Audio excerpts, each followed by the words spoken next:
let Benjamin go or they were going to all die of starvation. Bitterness and hatred turns you into a different person.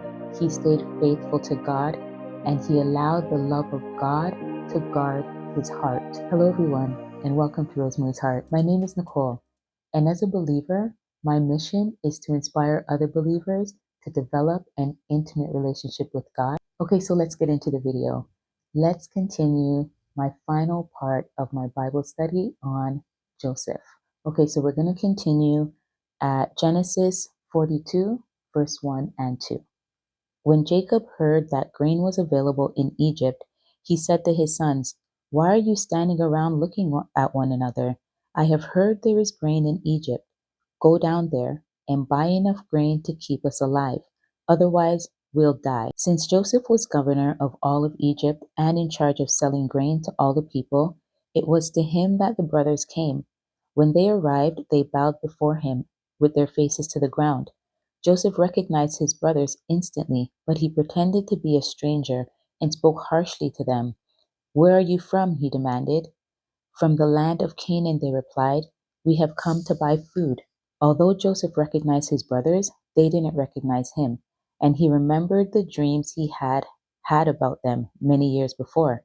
He said to them, "You are spies. You have come to see how vulnerable our land has become." "Sir," they said, "there are actually 12 of us. We, your servants, are all brothers, sons of a man living in the land of Canaan. Our youngest brother is back there with our father right now, and one of our brothers is no longer with us." But Joseph insisted, "As I said, you are spies. This is how I will test your story. I swear by the life of Pharaoh that you will never leave Egypt unless your youngest brother comes here. One of you must go and get your brother. I'll keep the rest of you here in prison. Then we'll find out whether or not your story is true. By the life of Pharaoh, if it turns out that you don't have a younger brother, then I'll know you are spies." So Joseph put them all in prison for 3 days. So I think that maybe Joseph did do this to get back at them or, just to scare them a little bit. But I actually think that he wanted to see Benjamin, which was the youngest brother, because what I found out was that Benjamin was Joseph's brother from the same mother. So the other brothers were brothers from another mother, but Benjamin was actually Joseph's full brother, same mother and same father. So let's continue with Genesis 42, verse 18 to 20. On the third day, Joseph said to them, "I am a God-fearing man. If you do as I say, you will live. If you really are honest men, choose one of your brothers to remain in prison. The rest of you may go home with grain for your starving families. But you must bring your youngest brother back to me. This will prove that you are telling the truth and you will not die." To this they agreed. So Joseph chose Simeon to remain in prison, and from there was a series of events.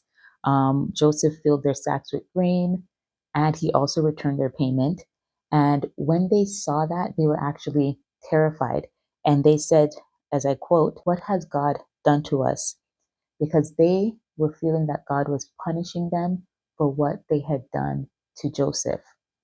And they went back home and they told Jacob everything that had happened. And Jacob refused to send Benjamin back with them. So Genesis 43, verse 8 to 14. Judah said to his father, "Send the boy with me, and we will be on our way. Otherwise, we will all die of starvation, and not only we, but you and our little ones.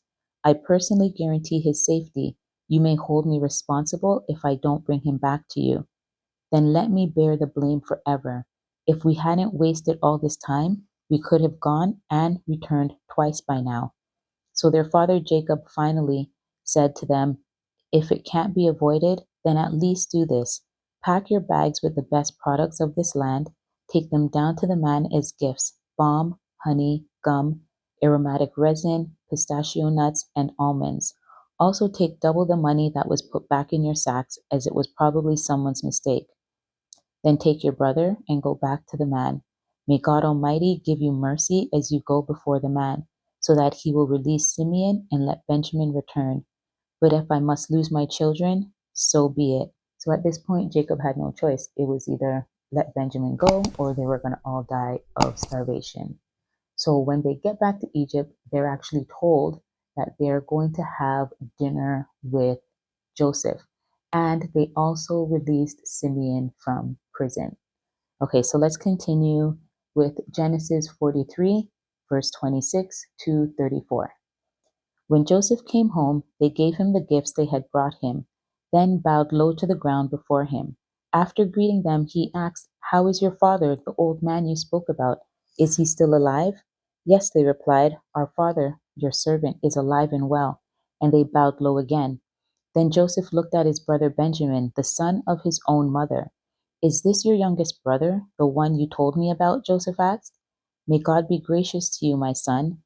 Then Joseph hurried from the room because he was overcome with emotion for his brother. He went into his private room where he broke down and wept. After washing his face, he came back out, keeping himself under control. Then he ordered, "Bring out the food." The waiters served Joseph at his own table, and his brothers were served at a separate table. The Egyptians who ate with Joseph sat at their own table because Egyptians despise Hebrews and refused to eat with them.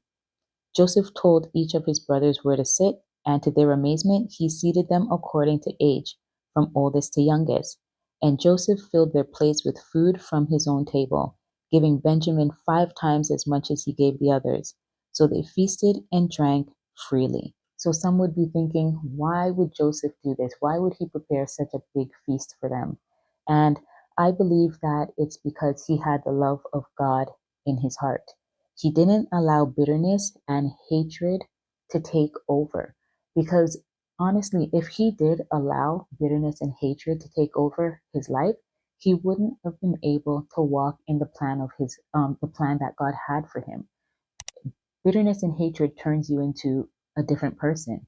And God wouldn't have been able to use him if he had allowed that to enter his heart and take over his life.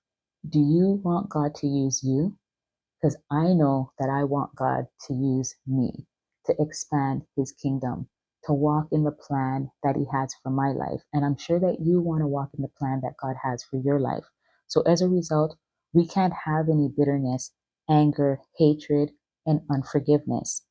We will have to let go of that in order to walk in the plan that God has for our life. We have to walk in forgiveness daily. Okay, so there were a few more events that happened in Genesis 44, but I'm going to skip ahead to Genesis 45, verse 2 to 11. So they're talking about Joseph here. Then he broke down and wept. He wept so loudly the Egyptians could hear him. The word of it quickly carried to Pharaoh's palace. "I am Joseph," he said to his brothers. "Is my father still alive?" But his brothers were speechless. They were stunned to realize that Joseph was standing there in front of them. "Please come closer," he said to them. So they came closer, and he said again, "I am Joseph, your brother, whom you sold into slavery in Egypt. But don't be upset and don't be angry with yourselves for selling me to this place. It was God who sent me here ahead to preserve your lives.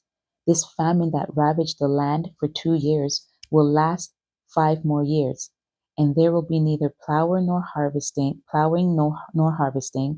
God sent me ahead to keep you and your families alive and to preserve many survivors.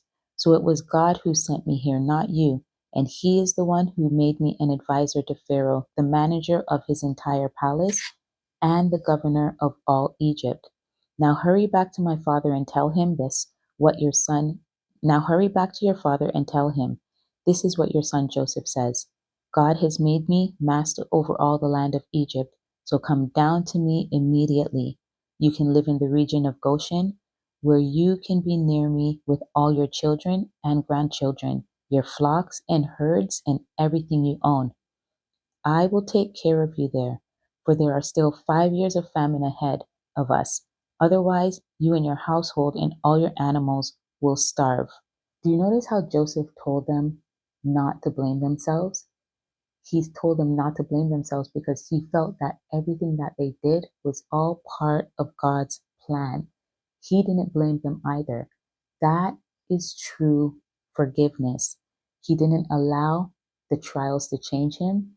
He stayed faithful to God, and he allowed the love of God to guard his heart. So Joseph's brothers went home to tell Jacob that Joseph was still alive. So we'll pick up at Genesis 45, verse 26 to 28. Joseph is still alive, they told him, and he is governor of all the land of Egypt. Jacob was stunned at the news. He couldn't believe it. But when they repeated to Jacob everything Joseph had told them, and when he saw the wagons Joseph had sent to carry him, their father's spirit was revived. Then Jacob exclaimed, "It must be true. My son Joseph is alive. I must go and see him before I die." Genesis 46, verse 29 to 30. Joseph prepared his chariot and traveled to Goshen to meet his father, Jacob. When Joseph arrived, he embraced his father and wept, holding him for a long time. Finally, Jacob said to Joseph, "Now I am ready to die, since I have seen your face and know you are still alive." So what lessons have we learned from Joseph? Okay, so we've learned integrity when faced with temptation, perseverance through difficult circumstances, faithfulness to God, patience and trusting God, and forgiveness. Perhaps you're going through some kind of trial or circumstance in your life that you may be finding it difficult to deal with. And I know how you feel. I've been there as well. But we can use the lessons that we've learned from Jacob's life and apply them to our situations. Continue to trust in God. I vowed to do that. I am not going to allow my faith or my trust in God to waver no matter what. Continue to be faithful to God. He will always be there to help you. Maybe you're dealing with a situation where you're angry, bitter, or holding a grudge against somebody. You have to release it. Release it to God. Ask God to help you to forgive them. Say, "I forgive," and whoever that person is, and release them to God, and He will deal with them. That is the only way that God's going to be able to use you to expand the kingdom of God. I know that you want to walk in the plan that God has for your life. I want to walk in the plan that God has for my life. And I believe that if we apply these lessons that we've learned from this Bible study about Joseph, we're going to see an amazing change in our life. If it worked for Joseph, then why wouldn't it work for you? Galatians 6, verse 9. It says, "So let's not get tired of doing what is good. At just the right time, we will reap a harvest of blessing if we don't give up." As I've mentioned in my other two videos, I created a Bible study printable. It's free. You can download it. It has 10 questions that will help you to get a deeper understanding of the Bible study of Joseph. It'll be down in the description box below the video.